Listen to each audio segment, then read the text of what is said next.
ሰላም ጤና ይስጥልኝ ክቡራን የቻናሌ ቤተሰቦች፣ ሁሌም የምመኘው ሰላም ፍቅር ጤና ይብዛላችሁ። እንዲሁም ለመላው የክርስትና እምነት ተከታይ ቤተሰቦቻችን እንኳን በሰላምና በጤና ለ2017 ዓ.ም የትንሣኤ በዓል ወይም የፋሲካ በዓል አደረሳችሁ በማለት የአክብሮት ምኞትና መልእክቴን ይደርሳችሁ ብያለሁ። በዛሬ ቪዲዮ እንግዲህ በአራዳ ክፍለ ከተማ የተዘጋጀ የ2017 ዓ.ም የመጀመሪያው ሴሚስተር የሳይንስ ሞዴል ጥያቄዎችን እጀላችሁ መጥቻለሁ። ከዚህም በተጨማሪ እንግዲህ በርከት ያሉ በተለያዩ ክፍለ ከተሞች የሚዘጋጁ የሞዴል ጥያቄዎች እንዲሁም የሚኒስትሪ ወይም የፈተና ጥያቄዎችና ሌሎችንም ትምህርታዊ መረጃዎችን የምታገኙበት በዚህ በዩቲዩብ ቻናላችን የተሰየመ የቴሌግራም አድራሻ አለን። ወይም የቴሌግራም ቻናላችን በመቀላቀል እነዚህን እንድታተርፉ እንድትጠቀሟቸው እየጋበዝኩ እንግዲህ የዚህን ቴሌግራም ሊንክ ወይም በዚህ ቪዲዮ የመጀመሪያው ኮሜንት ሴክሽን ላይ ያገኙታል። አሁን ወደ ጉዳያችን እንግባ። አብራችሁን ቆዩ።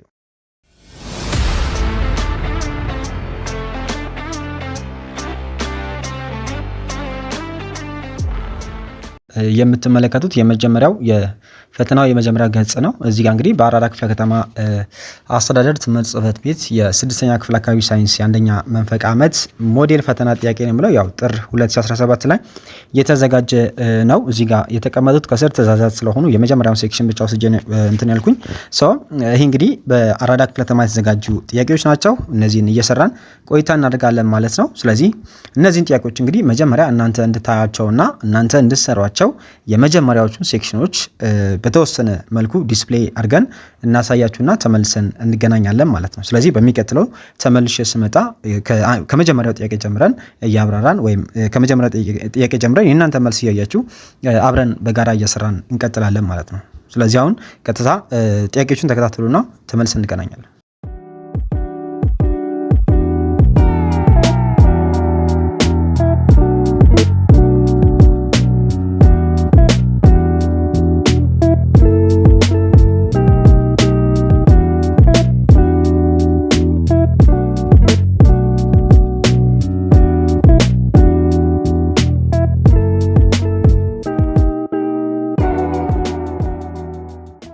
እሺ ተመለስን። እንግዲህ ተመልሰን ስንመጣ የምናገኘው ያው የመጀመሪያው መመሪያ ነው። ያው አንድ መመሪያ ነው ያለው። ኖርማሊ ሁሉም ጥያቄ ምርጫ ነው ማለት ነው። ስለዚህ እነዚህን ጥያቄዎች ነው እየሰራን የምንቀጥለው ማለት ነው። እንግዲህ መጀመሪያ ላይ ቀደም ብዬ እንዳሳያችሁ ጥያቄዎችን እናንተ አይታችኋል። ደን አሁን ከመጀመሪያ ጀምረን እየሰራን አብረን በጋራ ቆይታ እናድርጋለን ማለት ነው።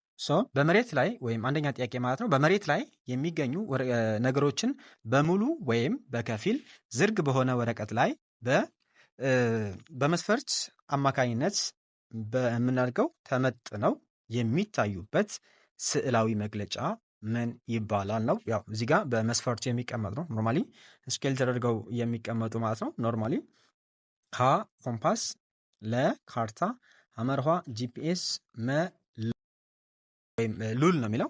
ስለዚህ ከነዚህ ውስጥ ወይም ከተቀመጡ ከአራቱ ከተሰጣችሁ ወይም ከተሰጠን አማራጭ ውስጥ ለዚህ ጥያቄ ተስማሚ የሚሆነው የተኛው ጥያቄ ነው? ይሄ እንግዲህ የአምስተኛ ክፍል ጥያቄ ነው። ስለዚህ ወይ ደግሞ የአምስተኛ ክፍል ከተማራችሁት ላይ የወጣ ጥያቄ ነው ማለት ነው።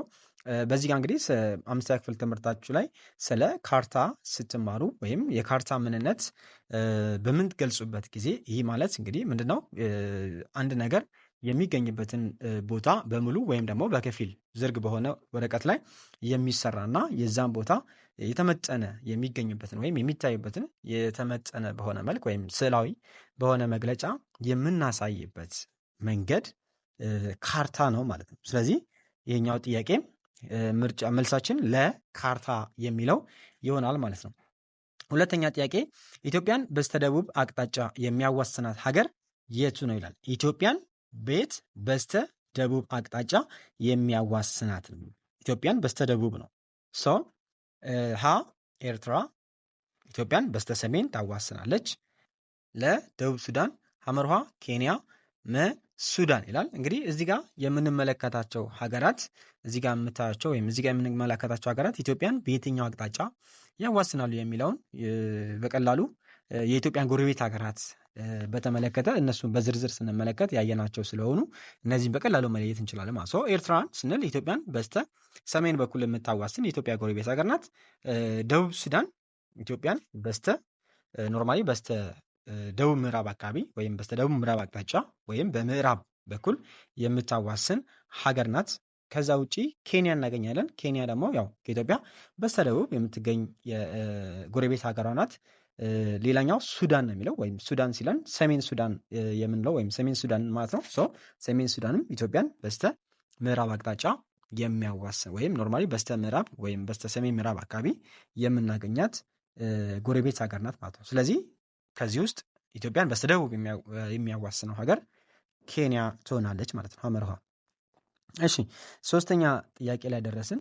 3ኛ ጥያቄ እንግዲህ ምንድነው? የጥያ ትክል ድንጋይ ፍጹማዊ መገኛ የት ነው የሚለን። ስለዚህ እንግዲህ እዚህ ጋር ኖርማሊ የመጽሐፋችሁ ላይ የ5ኛ ክፍል መጽሐፋችሁ ላይ የጥያ ትክል ድንጋይና የአክሱም ሐውልት መገኛን በሚገባ አስቀምጧል። መጽሐፋችሁ ላይ እነዚህ ነገሮች ስለሚገኙ ከሌሎቹ ባሻገር የእነዚህ ሁለቱን ስፍራዎች ፍጹማዊ መገኛ ወይም አብሶሊት ሎኬሽን ብለን የምንጠራቸው የተቀመጡ አሉ። እነሱን በደንብ ለይታችሁ ማወቅ ከእናንተ ይጠበቃል ማለት። ስለዚህ ሁለቱን በደንብ አድርጋችሁ መለየትና ለፈተና መዘጋጀት ያስፈልጋል። ምክንያቱም የትኛው እንደሚጠየቅ ስለማናቅ የግድ ሁለቱን በደንብ ማወቅ መቻል ይኖርብናል ማለት ነው። የጥያ ትክል ድንጋይን ፍጹማዊ መገኛን ስንገልጽ እንግዲህ እዚህ ጋር ያው ቁጥሮችን ኖርማሊ የምታያቸው ናቸው። ምንድነው ለምሳሌ ሀሌታ ውሃ ላይ 8 ዲግሪ 25 ደቂቃ ከ58 ሰከንድ የሚል አለ። ይህ ሰሜን ኬክሮስ እና 36 ደቂቃ ከ35 ሰከንድ ምስራቅ ኬንትሮስ የሚል ነው። ስለዚህ ከሀሌታ ውሃና ከመ ሁለት አንዱ ነው ሊሆን የሚችለው ማለት ነው። መ ላይ የምናገኘው 8 ዲግሪ 25 ደቂቃ 58 ሰከንድ ሰሜን ኬክሮስ እና 38 ዲግሪ 36 ደቂቃ ከ35 ሰከንድ ምስራቅ ኬንትሮስ የሚለው ወይም መላ ያለው የዚህ ጥያቄ ትክክለኛው መልስ ይሆናል ማለት ነው። እሺ 4ኛ ጥያቄ ከሚከተሉት ውስጥ የጎግል ካርታ ጥቅም ያልሆነው የቱ ነው? ምንድነው የሚለን? የጎግል ካርታ ጥቅም ያልሆነው ነው የሚለን። ሀ መረጃን ማከማቸት፣ የአየር ላይ ፎቶግራፍ ለማንሳት፣ አመርኋ ከሳተላይት ምስሎችን ለማውረድ፣ የገበያ ትስስርን ለመፍጠር ይላል። ስለዚህ ከነዚህ ውስጥ እንግዲህ የጎግል ካርታ ጥቅም ያልሆነ የቱ ነው የሚለን? ይሄ እንግዲህ መረጃን ማከማቸት ይላል። ያው መረጃን ማከማቸት የሚለው የጎግል ኤርዝ ጥቅም ነው። ምክንያቱም ጎግል ኤርዞች ናቸው ወይም ጎግል ኤርዝ ብለን የምንጠራው ነው ምን የሚያደርገን መረጃን በማከማቸት የሚታወቀው ማለት። ስለዚህ መረጃ ማከማቸት የጎግል ካርታ ተግባር አይደለም ወይም ጥቅሙ አይደለም ማለት ነው። ስለዚህ የዚህ ጥያቄ መልስ ሀሌታ ይሆናል ማለት ነው። 5ኛ ከሚከተሉት ውስጥ ሃይድሮክሎሪክ አሲድ የሚይዘው የስርዓተ ልመት አካል ክፍል የቱ ነው የሚለን? ጨጓራ፣ አፍ፣ ትንሹ አንጀት፣ ትልቁ አንጀት ይላል። ይሄ እንግዲህ የምግብ ስርዓተ ልመት ሂደት ውስጥ ወይ ደግሞ የእነዚህ አልመንተሪ ካናል ብለን የምንጠራቸው ምግብ ለመፈጨት የሚያልፍባቸው የተለያዩ አካላት ናቸው። እነዚህ የምግብ የመፈጨት ወይም የስርዓተ ልመት አካላት ብለን የምንጠራቸው ማለት ነው። ስለዚህ በዚህ አካል ሂደት ውስጥ እንግዲህ ጨጓራ ውስጥ ወይም HCl የተባለ አሲድ በጨጓራችን ውስጥ የሚመረተው አሲድ ማለት ነው። ይህ አሲድ እንግዲህ የሚመረተው የት ነው? በጨጓራችን ግድግዳ አማካኝነት የሚመረት አሲድ ነው ማለት ነው። ይህ አሲድ እንግዲህ ትልቁ ፋንክሽን ወይም ትልቁ ሮሉ ምንድን ነው? ከምግባችን ጋር አብረው ተቀላቅሎ የሚገቡትን የተለያዩ በሽታ አምጪ ተህዋሲያን ካሉ እነዛን ለመግደል ያው በዚህ አሲድ ወደ ጨጓራ ጋር የደረሰ ምግብ በዚህ አሲድ እንዲዋሃድ ተደርገው ወዴት ይገፋል? ወደ ትንሹ አንጀት የመጀመሪያው ክፍል ወይም ዲዮድነም ወደ ምንለው ስትራክቸር ከመገፋቱ በፊት በዚህ አሲድ እንዲለወስ እንዲዋሃድ ይደረጋል ማለት ነው ምግቡ። ምክንያቱም በሽታ አምጪ ተህዋስ ካለ እንዳያልፍ ለማድረግ በመታሰብ ማለት ነው። ይሄም እንግዲህ ወደ መጀመሪያው የትንሹ አንጀታችን ክፍል ከመድረሱ በፊት ይህ አሲድ ኒውትራላይዝ እንዲደረግ ይደረጋል። ይሄ የሚደረግበት ዋነኛ ምክንያት እንግዲህ የአንጀት ክፍላችን ምክንያቱም ሃይድሮክሎሪክ አሲድ ምንድነው? HCl ስትሮንግ አሲድ ስለሆነ ቀጥታ አንጀታችን ላይ የሚያርፍ ከሆነ ከፍተኛ ጉዳትን ሊያስከትል ስለሚችል ማለት ነው። ይሄ እንግዲህ በጨጓራችን ውስጥ የሚመረት አሲድ ነው ማለት ነው። ይህ አሲድ እንግዲህ ያው ሰውነታችን ጨጓራችን በተለያየ መልኩ ምግብ ስንመገብ ምግብ እንደደረሰ ይህ አሲድ ከግድግዳው ላይ ወይም ከጨጓራችን ግድግዳ ይመረታል ማለት ነው። ይህ እንግዲህ አንዳንዴ ያው የተለያዩ የጨጓራ ጋር የተያዙ ኮምፕሊኬሽኖችን የመፍጠር እድሉ ከፍተኛ ይሆናል ማለት ነው። ይህም የሚሆንበት ትልቁ ምክንያት ምንድን ነው? አንዳንዴ ምግብ ሳንመገብ የምግብ ሽታዎችን ዲቴክት በሚያደርግበት ሰዓት ላይ ጨጓራችን ያን ሴንስ ሲያደርግ ምግብ እንደተመገብን አድርጎ ሊያስብ ስለሚችል ጨጓራ ይህን አሲድ ሪሊዝ ያደርጋል ወይ ደግሞ ያመርታል ማለት ነው። ስለዚህ ጨጓራ ደግሞ አንዳንዴ ግድግዳችን ላይ ወይም ያለ ምግብ የጨጓራ ግድግዳ ላይ በሚፈስበት ጊዜ ጨጓራችን ላይ ከፍተኛ ጉዳትን ሊያስከትል ይችላል። ምንም እንኳ የተለያዩ ሙካል ስትራክቸሮች ወይም ደግሞ ግድግዳዎች ላይ ይህንን አሲድ ሊከላከል የሚችሉ ስትራክቸሮች ቢኖሩም በከፍተኛ መጠን የሚፈስ ከሆነ ጉዳት ሊያስከትል ስለሚችል ማለት ነው። ሶ ጨጓራችን ነው ማለት ነው ይህንን አሲድ የሚያመርትልን። ስድስተኛ ጥያቄ ቋሚ ስሪት ያላቸው ንጹህ ልዩ ቁሶች ከአንድ አይነት አተም ብቻ የተሰሩ ስለሆኑ በአካላዊም ሆነ በኬሚካላዊ ሂደት ወደ ሌላ ቁስ አካል የማይፈርሱ ልዩ የትኞቹ ናቸው? ወይም ልዩ ቁሶች ብለን የምንጠራቸው የትኞቹ ናቸው ነው የሚለን። ስድስተኛ ጥያቄ ሀ ውህዶች፣ ለ ድብልቆች፣ ሐመሩሃ ንጥረ ነገሮች፣ መ ኦክሳይዶች ይላል። እንግዲህ ውህድ፣ ድብልቅ እና እንዲሁም ኦክሳይድ የምንላቸው እነዚህ ከአንድ አተም በላይ የሆኑ ንጥረ ነገሮችን የያዙ ናቸው። ምንም እንኳን ሌሎኞቹ ያው ውህድ ስንል ውህድና ድብልቅ ነው የምንለው። ስለዚህ ውህድ ስንል አንድ ወይም ሁለት ወይም ከዚያ በላይ የሆኑ የተለያዩ ልዩ ቁሶች በኬሚካላዊ መንገድ አጸግብሮት ፈጥረው የምናገኛቸው ሲሆኑ ድብልቅ የምንላቸው ደግሞ ያው በአካላዊ መንገድ አጸግብሮት ፈጥረው የምናገኛቸው ወይም የሚሰጡን ናቸው። መላይ ኦክሳይዶች የምንላቸው ኦክሳይዶችም የውህድ አይነቶች ናቸው ማለት ነው። ስለዚህ ኦክሳይድ የምንላቸው ውህዶች ናቸው ወይም ኮምፓውንድ ብለን የምንጠራቸው ማለት ነው። ሐመር ውሃ ንጥረ ነገር ወይም ኤሌመንትስ የምንላቸው ናቸው ማለት ነው። የዚህ ጥያቄው ትክክለኛው መልስ ሐመር ውሃ ይሆናል ማለት ነው።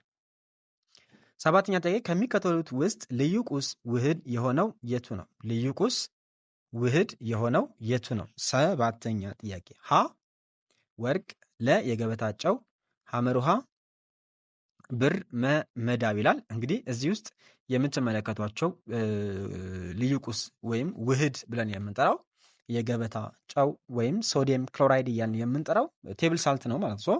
ይሄ እንግዲህ ያው ሶዲየም ክሎራይድ ብለን የምንጠራው ሃይድሮክሎሪክ አሲድ ከቤዝ ከሶዲየም ሃይድሮክሳይድ ጋር ሪያክት በማድረግ የሚሰጠን የጨው አይነት ነው ማለት ነው። ምክንያቱም ጨዎች ይታወቃል ምን እንዲሆኑ አሲዶች ከቤዞች ጋር ተዋህደው የሚፈጥሩት ውህዶች እንደሆኑ ማለት። ስለዚህ ሃይድሮክሎሪክ አሲድ ከምን ጋራ ከሶዲየም ሃይድሮክሳይድ ከተባለ ቤዝ ጋራ ሪያክት አድርገው የሚሰጠን ጨው ነው የገበታ ጨው ወይም ውህድ ብለን የምንጠራው ማለት ነው። ሶ ለ የሰባተኛው ጥያቄ ትክክለኛው መልስ ይሆናል ማለት ነው። ስምንተኛ ጥያቄ ከሚከተሉት ውስጥ ቤዝ የሆነው የቱ ነው? ቤዝ የሆነው እንግዲህ ስለ አምስተኛ ክፍል ትምህርታችሁ ላይ እንግዲህ እነዚህን ስለ ቤዞች፣ አሲዶች፣ ኦክሳይዶች እንዲሁም ሌሎች ጨው ብለን የምንጠራቸው ሳልት ብለን የምንጠራቸው አሉ። ስለ እነዚህ በደንብ አይታችኋል ማለት ነው። ስለዚህ እነዚህ የውህድ አይነቶች ማለት ነው ውህዶች ብለን የምንጠራቸው ወይም ታይፕስ ኦፍ ኮምፓውንድ ብለን የምንጠራቸው ኖርማሊ እነዚህ ኢንኦርጋኒክ ኮምፓውንድ ብለን የምንጠራቸው የምንመደባቸው ናቸው ማለት ነው። ከነዚህ ውስጥ ቤዝ የሆነው የቱ ነው? ስለ ቤዝ በደንብ እያያችሁት ስለሆነ ማለት ነው። ሶ ሶዲየም ክሎራይድ፣ ሃይድሮክሎሪክ አሲድ፣ ማግኒዥየም ኦክሳይድ፣ ካልሽየም ሃይድሮ ክሎሪክ ይላል። ካልሽየም ሃይድሮ ኦክሳይድ ነው ሞሮፍ ሊሆን የሚችለው ማለት ነው። ሶዲየም ክሎራይድ ጨው ነው ወይም ሶልት ብለን የምንጠራቸው ከሶልት ውስጥ የሚመደብ ነው። ሃይድሮክሎሪክ አሲድ አን አሲድ ወይም አሲድ ነው ማለት ነው። ሁለተኛ ወይም ሌላ የምናገኘው ማግኒዥየም ኦክሳይድ ስንል ደግሞ እነዚህ ኢትስ ምንድነው ማግኒዥየም ኦክሳይድ የምንላቸው እነዚህ ቤዚክ ኦክሳይድስ ብለን የምንጠራቸው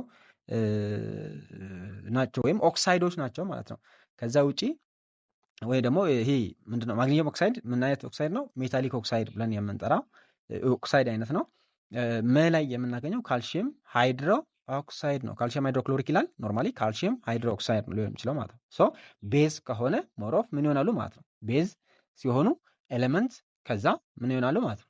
ሃይድሮ የሚል ስያሜ ይሰጣቸዋል ማለት ወይም ሃይድሮ የሚል ምክንያቱም ሃይድሮ ኦክሳይድ አይን ወይም ኦኤች አይንን አኩዌስ ሶሉሽን ላይ ሪሊዝ ስለሚያደርጉ ወይም ስለሚለቁ ሃይድሮ ኦክሳይድ ወይም ኦኤች ማይነስን ወደ ውሃ ሪሊዝ ስለሚያደርጉ ማለት። ስለዚህ ሃይድሮ የሚል ስም ይሰጣቸዋል ማለት። ሶ ካልሽየም ሃይድሮ ኦክሳይድ የሚለው መላይ የምናገኘው የዚህ ጥያቄ ትክክለኛው መልስ ይሆናል ማለት ነው። ዘጠነኛ ጥያቄ ዘጠኛ ጥያቄ እንግዲህ 3 ኩንታል ስንት ኪሎ ግራም ይሆናል ነው የሚለው። 3 ኩንታል ስንት ኪሎ ግራም ይሆናል? ይሄ ማለት እንግዲህ አንድ ኩንታል ምን ያህል ኪሎ ግራም ነው? 3 ኩንታል ሲሆን ምን ያህል ይሆናል? ስለዚህ ይህም በቀላል ካልኩሌሽን የምንሰራው ነው ማለት። ስለዚህ 1 ኪሎ ግራም አንድ ኩንታል ማለት ኢንሴንስ 100 ኪሎ ግራም ማለት ነው። 1 ኩንታል ኢኳልስ 100 ኪሎ ግራም። አንድ ኩንታል 100 ኪሎ ግራም ከሆነ 3 ኩንታል ስንት ኪሎ ግራም ይሆናል ነው። 3 ሲባዛ በመቶ 300 ኪሎ ግራም የሚለው ሐመር ኋላ ያለው የዚህ ጥያቄ መልስ ይሆናል ማለት ነው። 10ኛ ጥያቄ ከሚከተሉት ቁሶች ውስጥ ድምፅ የማይተላለፍበት በየትኛው ነው? ድምፅ የማይተላለፍበት ሀ ወና፣ ለፈሳሽ ሐመር ውሃ፣ ጥጥር፣ መጋዝ ይላል። ይሄ እንግዲህ ወና ወይም ቫኪዩም ብለን የምንጠራው ፓርት ነው ማለት ወይም ኢምፒቲ ስፔስ እያለ የምንጠራበት። ስለዚህ በቫኪዩም ውስጥ ድምፅ አይተላለፍም ማለት ነው። 11ኛ ጥያቄ በተለያዩ ቦታዎች የተለያዩ የዝናብና የሙቀት መጠን ልዩነት እንዲፈጠር አብይ ምክንያት የሚሆነው የትኛው ክስተት ነው? የአየር ንብረት ይዘት፣ የተፈጥሮ ሀብት፣ የአየር ንብረት ጸባይ ይዘት፣ የአየር ንብረት ተቆጣጣሪ ብለን የምንጠራው። ስለዚህ የአየር ንብረት ተቆጣጣሪ ብለን የምንጠራቸው ናቸው ማለት ነው። እነዚህ እንግዲህ በተለያየ ቦታ ላይ የተለያዩ የሙቀት የዝናብ እንዲሁም የተለያዩ የእጽዋትም ሆነ የእንስሳት ስርጭት እንዲኖር ትልቁን አስተዋጽኦ የሚያደርጉ ክስተቶች ናቸው ማለት ነው። እነዚህ የአየር ንብረት ተቆጣጣሪ ብለን የምንጠራቸው ማለት መ ትክክለኛው መልስ ይሆናል ማለት ነው። 11ኛ ጥያቄ 12ኛ ጥያቄ ከሚከተሉት ውስጥ የኢትዮጵያ የአየር ንብረት ክልሎች ውስጥ በጣም እርጥበታማና በጣም ቀዝቃዛ የአየር ንብረት ክልል የቱ ነው? እርጥበታማና ቀዝቃዛ ሀ በረሃማ፣ ለ ውርጫማ፣ ሐመር ውሃ ቆላማ፣ መ ወይና ደጋ ይላል። ይሄ እንግዲህ ውርጫማ ብለን የምንጠራው ወይም ውርጭ የምንለው በጣም ቀዝቃዛ ያለበትና እርጥበታማ የሆነ የአየር ንብረት የሚስተዋልበት አካባቢ ነው ማለት ነው። 13ኛ ጥያቄ ከሚከተሉት ውስጥ የተፈጥሮ ሀብት ያልሆነው የቱ ነው? ይህም እጽዋት፣ አየር፣ ውሃ፣ ቤት ይላል። ይሄ እንግዲህ ያው ቤት የሚለው የተፈጥሮ ሀብት አይደለም ማለት ነው። ምክንያቱም ሰዎች የሚገነቡትና ሰዎች የሚሰሩት ስለሆነ ማለት ነው። 14ኛ ጥያቄ ለተክሎች እድገት ተስማሚ የሆነው የአፈር አይነት የቱ ነው? ሀ አሸዋ አፈር፣ ሀ አሸዋማ አፈር፣ ለቀይ አፈር፣ ሐመር ውሃ ለም አፈር፣ መሸክላ አፈር ይላል። ይሄ እንግዲህ ለም አፈር ሐመር ውሃ ላይ ያለው ለእጽዋት እድገት ተስማሚ ብለን የምንጠራው የአፈር አይነት ነው ማለት ነው። ይህምኑ ኦርጋኒክ ኮንተንት ያላቸው የእጽዋትና የእንስሳት ብስባሽንም የሚይዝ የአፈር አይነት ስለሆነ ማለት ነው። ይህም እንግዲህ ሂውመስ ብለን እንጠራለን። ሂውመስ ኮንቴንት ስላለው ይህ አፈር ለእጽዋት እድገት ተስማሚ አፈር ብለን እንወስደዋለን ማለት ነው። ሐመር ውሃ መልሳችን ይሆናል።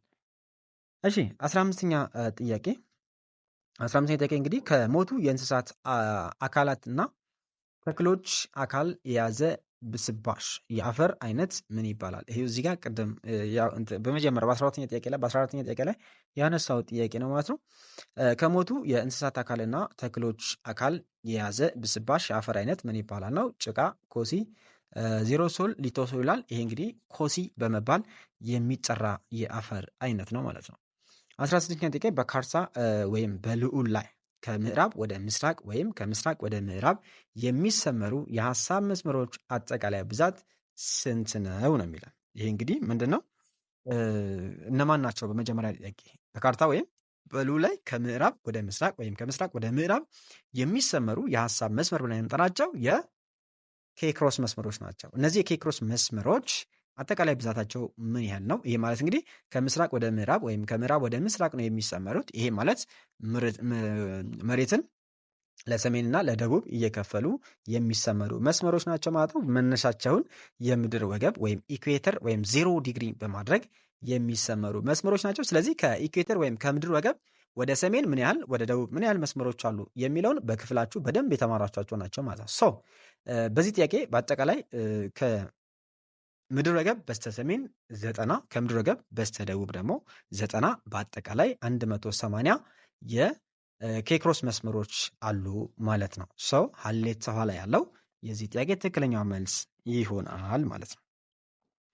እሺ እንግዲህ ሁለተኛው ትዕዛዝ እዚህ ጋር ሌላ ትዕዛዝ አለን የመጣ ነው ማለት ነው።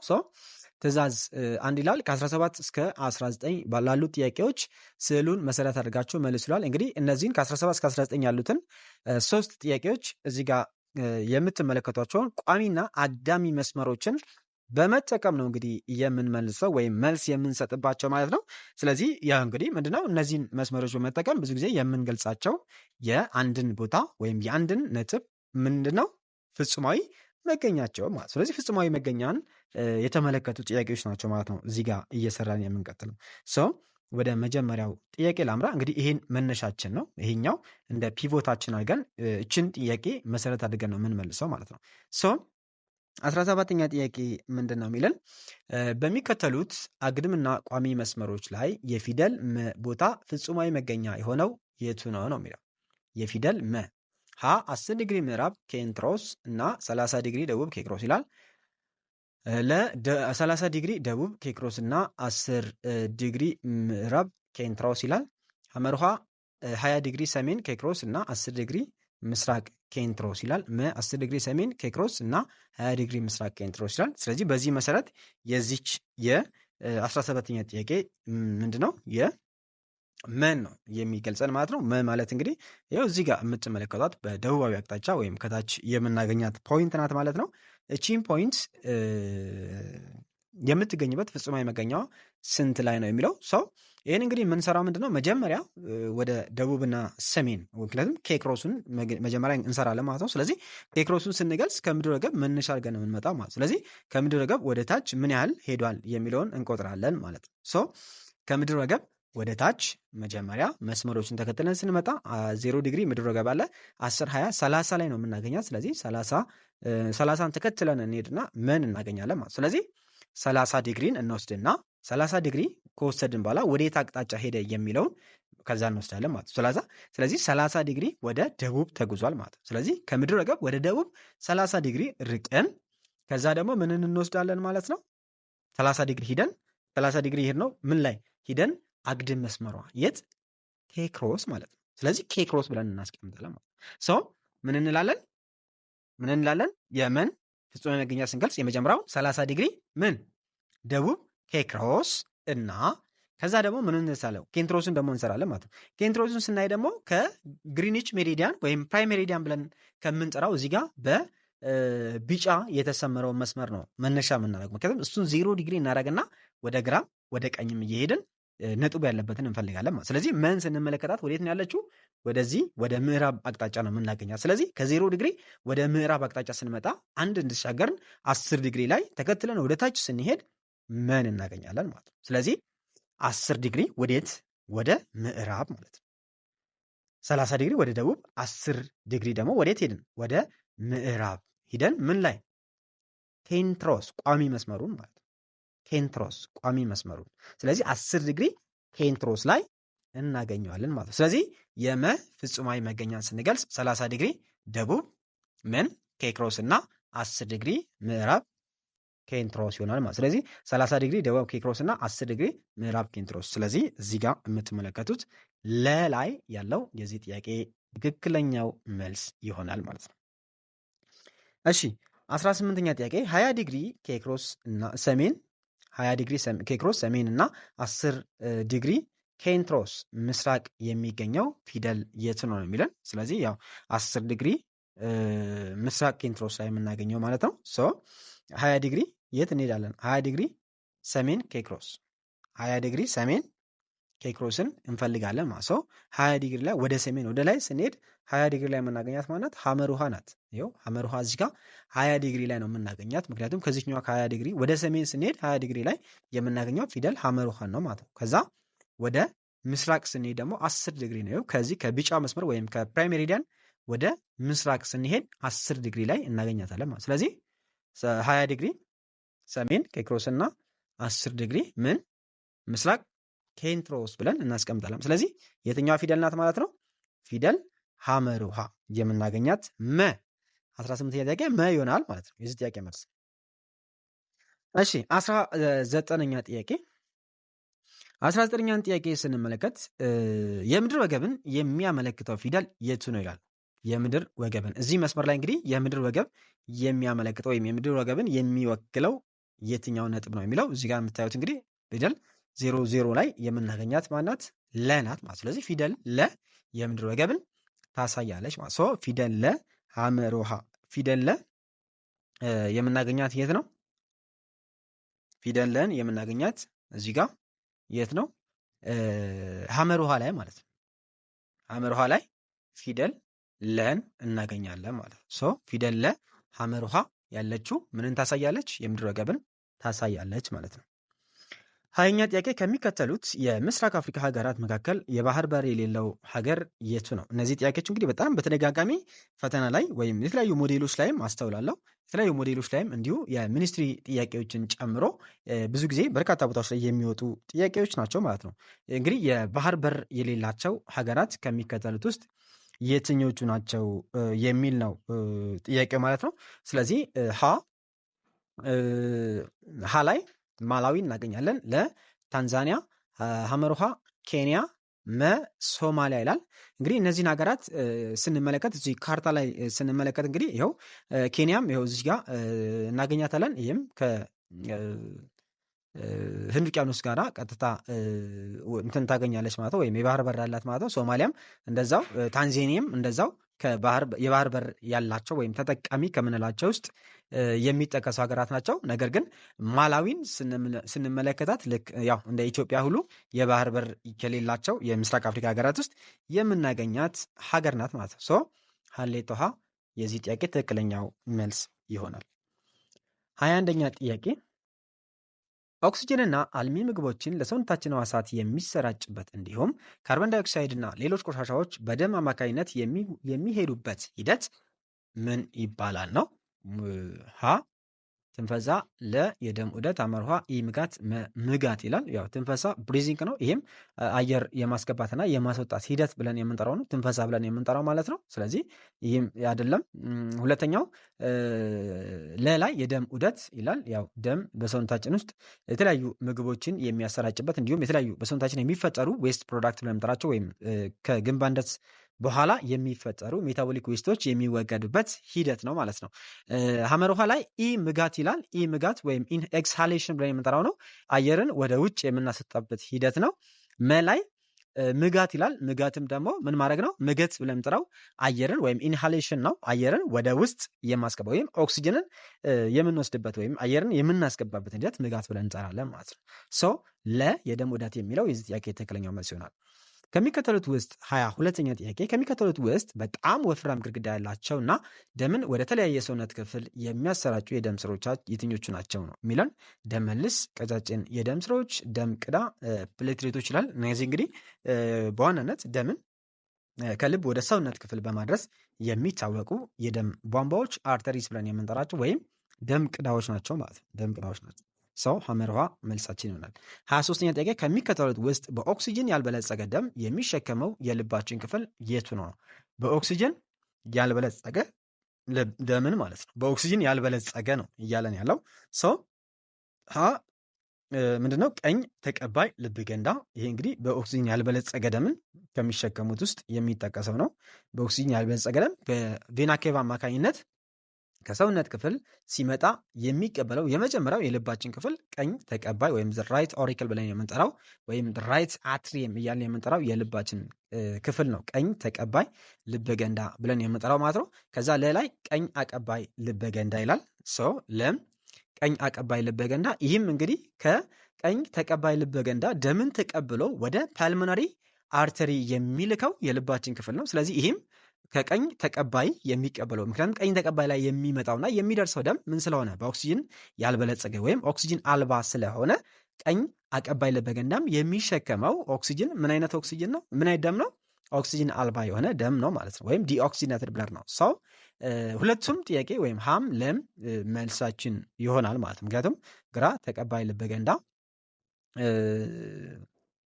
ኦኬ እዚህ ጋር ምንድነው በኦክሲጅን ያልበለጸገ ደምን የሚሸከመው እያለ ያለው ሶ ግራ ተቀባይ ልበ ገንዳ ይላል። ይሄ በኦክሲጅን የበለጸገ ደምን የሚሸከም ነው። ቀኝ ተቀባይ ልበ ገንዳ ይላል። ይሄ እንግዲህ ድጋሚ የመጣ ጥያቄ ነው። ኖርማሊ እንደ ጥያቄው በመጀመሪያ ደረጃ እንደ ጥያቄ መጠየቅ ካለበት ምንድነው በኦክሲጅን የበለጸገ ደምን የሚሸከመው ቢሆን ሜቢ ግራ ተቀባይ ልበ ገንዳን እንደ ምርጫ ወይም እንደ አማራጭ ልንወስድ እንችላለን ማለት ነው። ስለዚህ በኦክሲጅን ያልበለጸገ ደም ስለሚል እዚህ ውስጥ ካሉት ውስጥ ከግራ ተቀባይ ልብ ገንዳ ውጪ የምናገኘው ያው ቀኝ ተቀባይ ሁለቴ የተደጋገመ ስለሆነ እንደ አንድ ነው የምንወስደው። ስለዚህ ከግራ ተቀባይ ልብ ገንዳ ውጪ ያሉት በኦክሲጅን ያልበለጸገ ደምን የሚሸከሙ የልባችን ክፍሎች ናቸው ማለት ነው።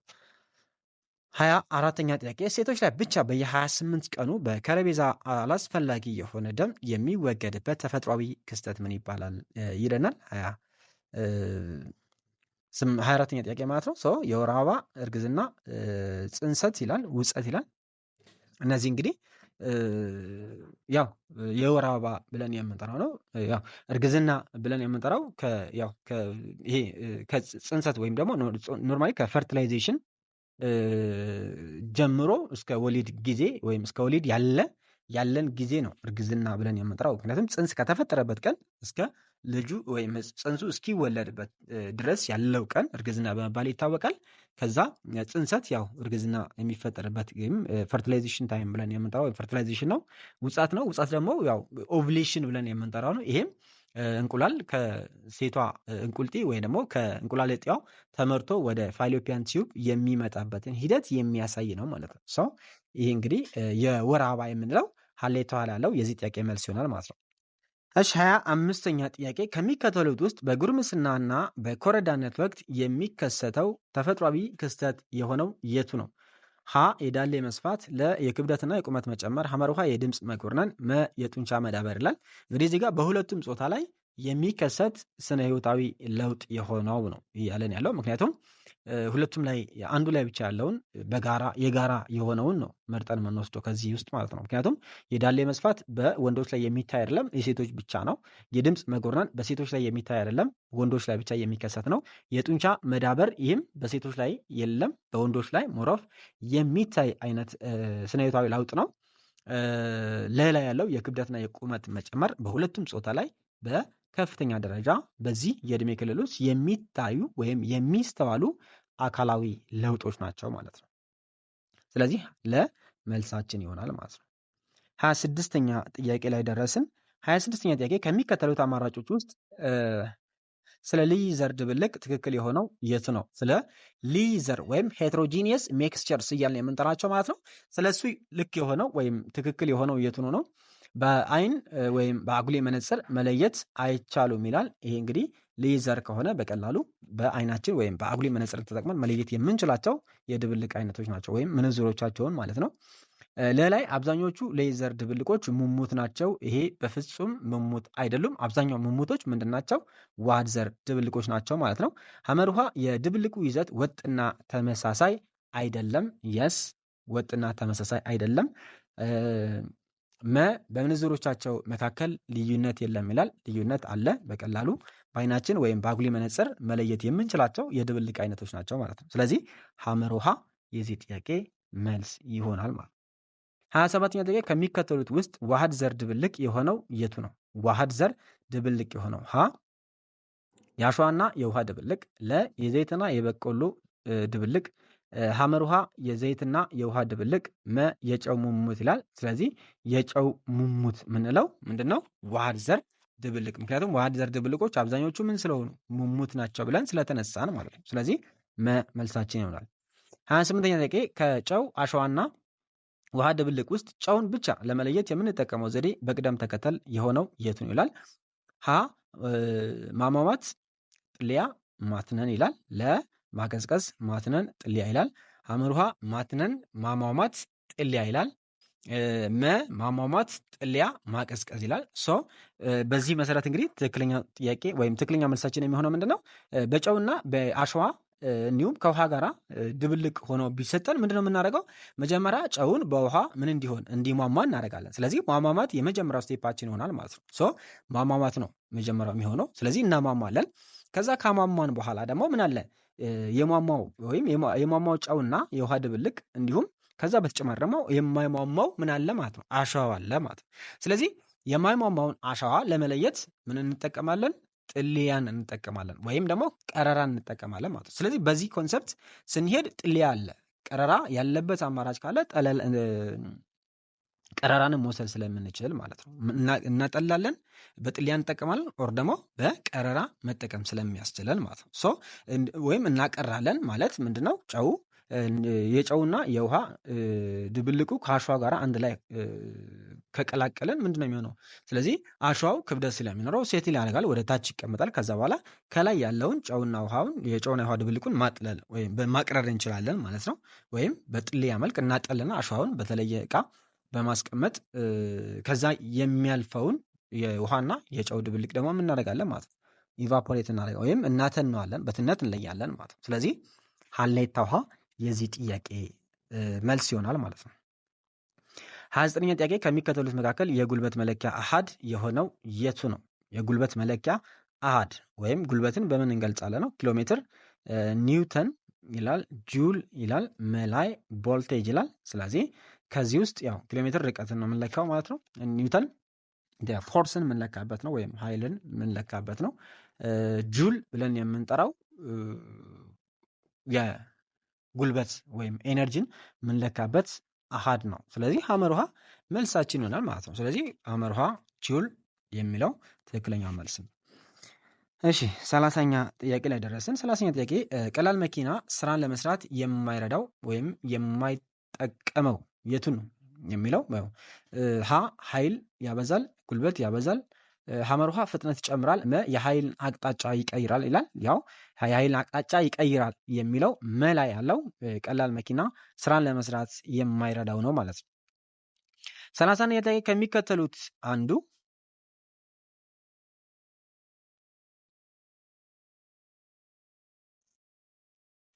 ጥያቄ ከሚከተሉት አንዱ ኃይልን በማጎልበትና ጉልበትን በመቆጠብ ክብደት ያላቸው ነገሮችን ታላላቅ ፎቆች ላይ ለማውጣት የምንጠቀምበት ቀላል መኪና አይነት የሆነው የቱ ነው የሚለን? መፈንቅል፣ ሽብልቅ፣ ሽክርክሪት፣ ዘንባይ ወለል ይላል። ምንድነው ከሚከተሉት አንዱ ምንድነው የሚለን? ኃይልን በማጎልበትና ጉልበትን በማድረግ በመቆጠብ ክብደት ያላቸውን ነገሮች ታላላቅ ፎቆች ላይ ምን ለማድረግ ለማውጣት የምንጠቀምበት የቀላል መኪና አይነት የሆነው የቱ ነው የሚለው? መፈንቅል፣ ሽብልቅ፣ ሽክርክሪት፣ ዘንባይ ወለል ይላል። ይህ እንግዲህ ያው ሽክርክሪት ብለን የምንጠራው ምክንያቱም ሽክርክሪትን ነው ሞሮፍ ፎቆች ላይ የተለያዩ ማቴሪያሎችን ለማውጣትና ከዛም ለማውረድ የሚጠቀሙባቸው ማለት ነው። ሐመር ውሃ ሽክርክሪት የሚለው የዚህ ጥያቄ መልስ ይሆናል። 32ኛ ጥያቄ በአንድ በተወሰነ አካባቢ በሰዓት በደቂቃና በየዕለቱ የሚቀያየር የአየር ጸባይ ምን ተብሎ ይጠራል? የአየር ሁኔታ፣ የአየር ንብረት፣ የአየር ግፊት፣ የአየር ፍጋት ይላል። የዚህ ጥያቄ ያው በአንድ አካባቢ ላይ በአንድ በተወሰነ አካባቢ በሰዓት በደቂቃና በየዕለት የሚቀያየር የአየር ጸባይን የሚገልጽልን የአየር ሁኔታ ነው ማለት ነው። ምክንያቱም የአየር ንብረት ከሆነ በዚህ አካባቢ ላይ በጣም ለረዥም ዓመታት ተሰርቶ ቢያንስ ለ30 ዓመት ያህል የተሰራና የየዕለቱን እነዚህን አቬሬጅ የዚህን የ30 ዓመት አቬሬጅ የሆነውን የአየር ጸባይ ወይም ደግሞ የአየር ሁኔታ ንብረት ለረዥም ጊዜ ተሰርቶ የሚገኘው ነው የአየር ንብረት ብለን የምንጠራው ማለት ነው። ምክንያቱም በአየር ንብረትና በአየር ሁኔታ መካከል ያለው ትልቁ ልዩነት ምንድነው? የታይም ኢንተርቫል ነው ማለት ነው። ስለዚህ ይሄኛው ለአጭር ጊዜ፣ ያኛው ለረዥም ጊዜ የሚሰራ ይሆናል። ቢያንስ ለ30 ዓመት ሪካርድ ተደርጎ ታይቶ የሚሰራ ስለሆነ ማለት ነው። 33ኛ ጥያቄ ከሚከተሉት የአየር ንብረት ክልሎች መካከል የሽግግር ቀጠና በመባል የሚታወቀው የቱ ነው? ሀ የበረሃ የአየር ንብረት ክልል፣ ለ የሳር ምድር ሞቃታማ የአየር ንብረት ክልል፣ ሐመር ውሃ የደጋ የአየር ንብረት ክልል፣ መ የሐሩር ሞቃታማ የባህር ዳርቻዎች ይላል። ይሄ እንግዲህ ምንድነው? የሳር ምድር ሞቃታማ የአየር ንብረት ክልል ብለን የምንጠራው ነው። ይሄ እንግዲህ በሞቃትና እርጥበት የሐሩር የአየር ንብረት ክልል እና እንዲሁም በበረሃ የአየር ንብረት ክልል በሁለቱ መካከል ላይ ቴምፕሬቸር በምንለው መካከል ላይ ስለሚገኝ ይህንን አካባቢ ወይም ይህንን የአየር ንብረት ክልልን እንግዲህ የሽግግር ቀጠና በማለት እንጠራዋለን ማለት ነው። እንጠራዋለን። እሺ 34ኛ ጥያቄ ከታህሳስ እስከ የካቲት ባሉት ወራት ዝናብ የሚያገኙ የምስራቅ አፍሪካ አካባቢ የቱ ነው የሚለው? እንግዲህ እዚህ ጋር ከታህሳስ እስከ ምንድን ነው የሚለን? እስከ የካቲት ነው። ከታህሳስ እስከ የካቲት። ሀ በምስራቅ አፍሪካ ሰሜናዊ ክፍል፣ ለ በምድር ወገብ አካባቢ ወይም በምድር ወገብ ሰሜናዊ ክፍል፣ ይላል። ሐመር ውሃ ከምድር ወገብ በስተደቡብ የሚገኙ ምስራቅ አፍሪካ ሀገራት፣ መ በምስራቅ አፍሪካ ምዕራባዊ ክፍል ይላል። እንግዲህ ምስራቅ አፍሪካ ላይ የተለያዩ የምስራቅ አፍሪካ አካባቢዎች ዝናብ የሚያገኙባቸው ወቅቶች በስድስተኛ ክፍል መጽሐፋቸው ላይ በደንብ ተምራቸዋል ወይም በደንብ ተቀምጦ የሚገኝ ነው ማለት ነው። ይህ እንግዲህ በምስራቅ አፍሪካ አካባቢ ላይ ያሉት ወይም የምስራቅ አፍሪካ ሰሜናዊው ክፍል ብዙ ጊዜ ከሰኔ እስከ መስከረም ባሉት ጊዜያት ውስጥ ዝናብን በበቂ ሁኔታ የሚያገኙበት ወቅቶች ናቸው። ከዚህ ውጭ ደግሞ ከምድር ወገብ በስተደቡብ አካባቢ የሚገኙ የምስራቅ አፍሪካ ሀገራት ደግሞ ከታህሳስ እስከ የካቲት ባሉ ጊዜያት ውስጥ ያገኛሉ። የምድር ወገብ በስተደቡብ የሚገኙ ማለት ነው። የምድር ወገብ አካባቢ ላይ የሚገኙ ደግሞ ጥቅምትና ሚያዝያ ወር ላይ በብዛት ዝናብ የሚያገኙ አካባቢዎች ናቸው ማለት ነው። ስለዚህ በምድር ወገብ በስተደቡብ አካባቢ የሚገኙ አካባቢዎች በታህሳስና የካቲት ላይ ዝናብ ያገኛሉ ማለት ነው። ስለዚህ የዚህ ጥያቄ መልስ የሚሆነው ሐመር ውሃ በምድር ወገብ ምን ላይ በስተ ደቡብ ማለት ነው። ምድር ወገብ በስተ ደቡብ የሚገኙ ሀገራት ዝናብ በዚህ ወቅት ወይም በታህሳስ እስከ የካቲት ባለው ወራት ውስጥ ዝናብን ያገኛሉ ማለት ነው። 35ኛ ጥያቄ ከሚከተሉት ውስጥ ተገቢ ያልሆነ የተፈጥሮ ሀብት አጠቃቀም ዘዴ የቱ ነው? ተገቢ ያልሆነ ነው የሚለን ሀ የአፈር መሸርሸርን ለመከላከል ዛፍ መትከል፣ ለ በወንዞች አካባቢ ላይ እጽዋትን መትከል፣ ሐመር ውሃ በቤት ውስጥ ውሃን በአግባቡ መጠቀም፣ መ ከኢንዱስትሪ የሚለቀቁ ቆሻሻ ፍሳሾችን መልቀቅ ይላል። ይሄ እንግዲህ ያው አብዛኛው እንደ ችግር ከሚነሱ ነገሮች አንደኛው እነዚህ ከኢንዱስትሪ የሚለቀቁ የተለያዩ ፈሳሽና የተለያዩ በካይ የሆኑ ጭሶችን የሚያጠቃልል ነው። ስለዚህ የእነሱን አወጋገድን በተመለከተ ጥብቅ ቁጥጥር ሊደረግ በሚገባ መልኩ እየተሰራበት ነው። ስለዚህ ከነዚህ የሚለቀቁ ፍሳሽ ቆሻሻዎችን ለአካባቢው ጉዳት የማያስከትሉ መሆናቸውን ካረጋገጡ በኋላ መሆን መቻል አለበት ማለት ነው። እንዲፈሱና ወደ አካባቢ እንዲለቀቁ መደረግ መቻል ያለበት። ስለዚህ አካባቢ ላይ ከፍተኛ የሆነ ተጽዕኖዎችን ወይም ጉዳቶችን ሊያደርሱ ስለሚችሉ ማለት ነው። መ የዚህ ጥያቄ ትክክለኛው መልስ ይሆናል ማለት ነው።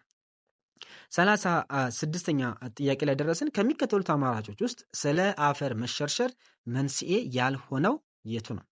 ስለ አፈር መሸርሸር መንስኤ ያልሆነው ሀ እጽዋትን በወንዞች ዳርቻ መትከል፣ ለተራራማ ቦታን ለእርሻ ስራ ማዋል፣ ሐመር ውሃ ተዳፋት ቦታን ቁልቁል ማረስ፣ መ በግጦሽ መሬት ከብቶችን ለረዥም ጊዜ ማሰማራት ነው የሚለው። ይህ እንግዲህ ኦቨርግሬዚንግ ብለን የምንጠራው ትልቁ የአፈር መሸርሸር መንስኤ ተብሎ ከሚጠቀሱ ውስጥ የምናገኘው ማለት ነው። ሀ ላይ እጽዋትን በወንዞች አካባቢ ወይም በወንዞች ዳርቻዎች መትከል፣ ይሄ የአፈርን መሸርሸርን ለመከላከል ከምንሰራቸው ወይም ከምንተገብራቸው እንቅስቃሴዎች አንደኛው የሆነው ነው።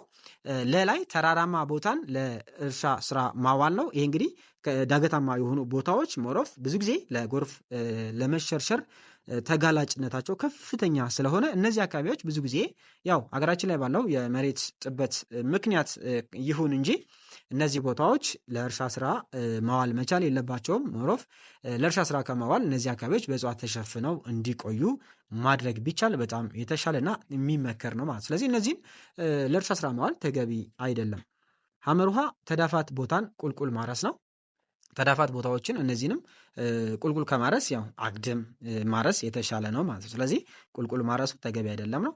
መላይ በግጦሽ መሬት ላይ ከብቶችን ለረጅም ጊዜ ማሰማራት ነው። ይህም እዛ አካባቢ ላይ የሚገኘው የእጽዋት ሽፋን በከፍተኛ ሁኔታ ያው መልሶ ማገገም በማይችልበት መልኩ ስለሚጎዱ እዛ አካባቢ ላይ ያው ለረጅም ጊዜ በአንድ አካባቢ ላይ ባናሰማራቸው በጣም ተመራጭ ይሆናል ማለት ነው። ስለዚህ የዚህ ጥያቄ መልስ ሀሌታ ሀ ይሆናል ማለት ነው።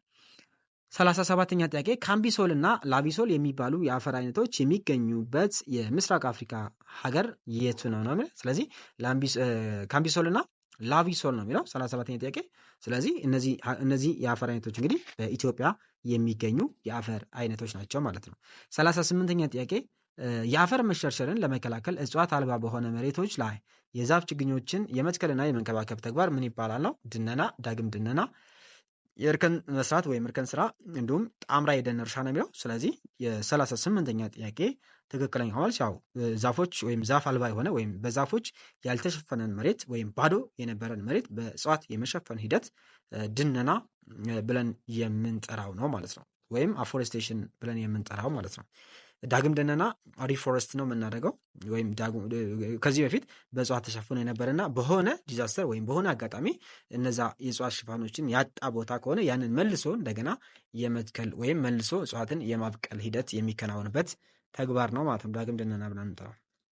እርከን ቴሬሲንግ ነው ወይም እርከን መስራት ነው። መደብ መሰል ነገሮችን በመስራት የአፈር መሸርሸርን በቀላሉ መከላከል የምንችልበት አይነት ዘዴ ነው።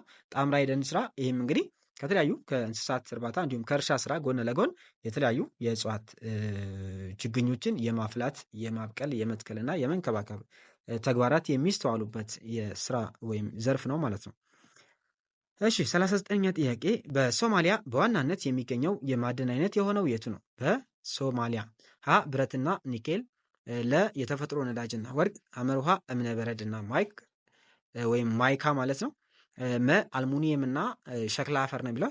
በሶማሊያ እንግዲህ በብዛት የሚገኘው የተፈጥሮ ነዳጅ እንግዲህ ሶማሊያ የምትታወቀው በተፈጥሮ ነዳጅና በወርቅ ማዕድን ክምችቷ ነው ማለት ነው። ስለዚህ ለ የዚህ ጥያቄ የ39ኛው ጥያቄ መልስ ይሆናል። እሺ የ40ኛና የመጨረሻውን ጥያቄ ላይ ደረስን። 40ኛ ጥያቄ ምንድን ነው? የምስራቅ አፍሪካ የማዕድን አጠቃቀም ተግዳሮት ያልሆነው የቱ ነው? የምስራቅ አፍሪካ ላይ ያለንን ማዕድን እንግዲህ በአግባቡ አውጥተን ጥቅም ላይ እንዳናውል ከሚያደርጉ ምክንያቶች ውስጥ የሆነው ወይ ደግሞ ያልሆነው የቱ ነው? ምክንያቱም ተግዳሮቶችን በደንብ ስላየናቸውና በክፍሎቻችሁ ስለተማራችሁ ማለት ነው። ምክንያቱም እንደ ተግዳሮት ምስራቅ አፍሪካ ላይ ማዕድናትን አውጥተው በሚገባ መልኩ ጥቅም ላይ እንዳይውሉ ያደረጓቸው ተግዳሮቶች ብሎ የተቀመጡ ስላሉ ማለት ነው። ሰው ሀ ላይ በሙያው የሰለጠነ የሰው ኃይል እጥረት ነው። ይሄም እንግዲህ ያልሆነ ነው የሚለው። ይሄም የሰው ኃይል እጥረቱ ምንም ጥያቄ የለውም። ይሄ እንደ ተግዳሮት የሚነሳ ነው። ሁለተኛው ለማዕድን ቁፋሮ የቴክኖሎጂ እጥረት ነው። ይሄም ትልቁና ዋነኛው ማነቆ ነው። ምክንያቱም ማዕድን ቁፋሮ ከመደረጉ በፊት የልየታ ስራዎች ይሰራሉ።